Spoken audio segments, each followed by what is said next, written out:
It was a daring heist that stunned the world.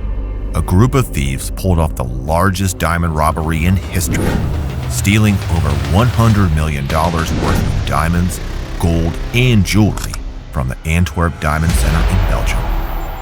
The culprits, led by the Italian thief Leonardo Nartobartolo, spent 27 months meticulously planning the heist, which took place over the weekend of February 15th and 16th, 2003.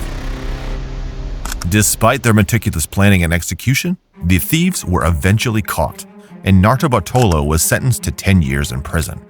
However, the majority of the stolen diamonds remain uncovered to this day, making the Antwerp Diamond Heist one of the most infamous and intriguing crimes of the 21st century. Antwerp, Belgium is known as the City of Diamonds, home of the world's largest diamond district, and the Antwerp World Diamond Center, a massive underground vault that houses billions of dollars worth of precious gems. With its labyrinth streets, a 24-hour police surveillance, and state-of-the-art systems, the Diamond Center was thought to be impenetrable.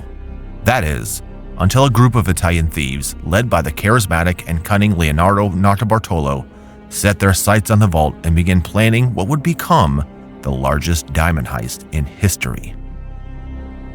The Antwerp Diamond Heist, also known as the heist of the century, stands as a testament to meticulous planning, technical expertise, and sheer audacity. Antwerp, Belgium is the diamond capital of the world, where over 80% of the world's rough diamonds pass through. It was here in the highly secured Antwerp Diamond Center that Leonardo Nartobartolo and his gang executed a heist so bold and complex that it continues to captivate criminologists, law enforcement, and the public alike. This account delves into the planning, execution, and aftermath of the heist, revealing the ingenuity and audacity of the thieves and the eventual unraveling of their plan.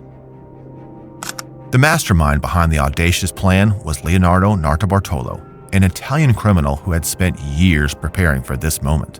Nartobartolo and his team, known as the School of Turin, managed to overcome a dizzying array of security measures, including infrared heat detectors, Doppler radar, magnetic fields, seismic sensors, and a lock with over 100 million possible combinations. Leonardo Nartobartolo, an Italian thief with a penchant for elaborate heists, was the ringleader of the grand operation. Known for his charm and meticulous nature, Nartobartolo had already made a name for himself in the criminal underworld. His expertise in evading security measures and his network of skilled accomplices set the stage for the grandest heist of his career. Born in 1952, he lived in Palermo, Sicily. Nartobartolo was drawn to the world of crime from a young age, starting from the age of just 6 when he stole 5,000 lira, or about $8, from a sleeping milkman. His early exploits involved petty theft and minor scams, but he quickly graduated to more significant crimes. By the time he conceived the Antwerp Diamond Heist, he had already orchestrated numerous successful heists across Europe. His reputation as a master thief was well-deserved, and he brought his expertise to bear on the heist that would define his career. Nartobartolo's preparation for the heist began years before the actual event. In 2000, he rented a small office in the Diamond Center for $700 per month, posing as a diamond merchant. Nartobartolo's strategy involved extensive reconnaissance and gathering intelligence. He befriended diamond dealers and security personnel, all while studying the routines and habits of those working in the Diamond Center. His cover as a legitimate diamond dealer allowed him to move freely within the building, observing and recording every detail. The team Nartobartolo assembled was a group of highly skilled criminals, each with their own area of expertise. Known members included Speedy, likely the alias of Pietro Tavano. He was a longtime friend of Nartobartolo and was the one responsible for disposing of evidence. The Monster, most likely Ferdinando Finodo, a muscular man with expertise in lockpicking, electronics, mechanics, and driving. The King of Keys, a master keymaker, was the Old Man. His true identity is unknown, and he remains the only member of the crew to escape apprehension by the police. And the Genius, a computer hacker, most likely the alias of Elio Dionario. Together, They formed a formidable unit capable of overcoming even the most sophisticated security measures. Each member was hand-picked for their expertise and proven track record in the criminal underworld. They spent months practicing their roles and preparing for the heist. The team constructed a replica of the vault to rehearse their plan repeatedly. This meticulous preparation ensured that every possible scenario was considered and every member knew their role to perfection. The robbery required 18 months of planning. The group used a variety of methods to bypass the security systems, leaving investigators perplexed as to how they managed to gain entry without activating the security systems. The group conducted extensive surveillance of the Diamond Center, using camera pens to capture covert images of the center and the vault. Notarbartolo's frequent visits, disguised as a diamond merchant, made security accustomed to his presence. The group had a small camera above the vault door, which was difficult to see when the ceiling lights were on. It would observe guards opening the door and record the combination they used. It would then broadcast its data to its storage center, which the group had hidden inside an ordinary-looking fire extinguisher in a nearby storage room in the center. The group also practiced with a full-scale replica of the vault. The day before the robbery, Notarbartolo visited the vault, posing as a routine visit. While inside, he quickly sprayed women's hairspray on the thermal motion sensors, as the oil from the product was transparent but would temporarily insulate the sensor from thermal fluctuations in the room, and the sensor would only be triggered if it detected both heat and motion. While the security camera recorded his actions, the guard was accustomed to his visits and did not pay any attention. On the night of February 15, 2003, the team put their plan into action. Notarbartolo waited outside in a nearby getaway vehicle during the robbery, listening to a police scanner, prepared to leave when the group was done, while his 4 accomplices entered the Diamond Center through a building behind it disguised as janitors. The team wore plastic gloves to avoid leaving fingerprints.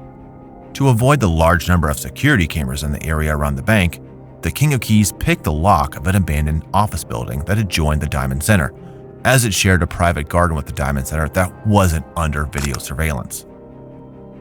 The garden allowed access to a small balcony on the center, which the group accessed with a ladder. An infrared sensor monitored the terrace, but the genius used a large, handmade polyester shield to hide his thermal signature as he approached the sensor and placed the shield in front of it, preventing it from detecting the group.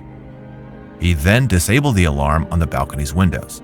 Security cameras in the antechamber were covered with black plastic bags to allow the group to turn on the lights. The vault door had a magnetic lock that consisted of 2 plates. When armed, they would trigger a magnetic field, and when the door opened, the field would break, triggering an alarm. The genius overcame this by using a custom-made aluminum plate, to which he attached heavy-duty double-sided adhesive tape to one side. He then stuck it on the 2 bolts and unscrewed them. When they were loose from their proper position, they were still side by side and generating a magnetic field. They were pivoted out of the way and taped to the antechamber wall. The King of Keys used video footage to successfully duplicate the foot-long vault key, which is nearly impossible to duplicate. During the robbery, he noticed that guards would frequently visit the utility room just before opening the door and decided to investigate. He found the vault key in the unlocked room. He decided to steal the original key so that the vault's manufacturers would not be aware that the key could be duplicated. Notarbartolo revealed the existence of a duplicate key to the police. To avoid tripping the vault's light sensors, the group turned off the antechamber lights before opening the door. After the King of Keys picked the internal gate lock, the monster, working in the dark, moved to the center of the room, reaching up to the ceiling, and pushed back a panel, revealing the inbound and outbound wires for the security system. An electric pulse was sent through the wires, and if any of the sensors tripped or broke, the circuit would short and the alarm would sound. To overcome this, the monster carefully removed the wire's plastic coating and connected a piece of new wire to the exposed copper wiring, shunting the circuit and making it irrelevant if the sensors were tripped. The men worked in darkness, having memorized the vault's layout.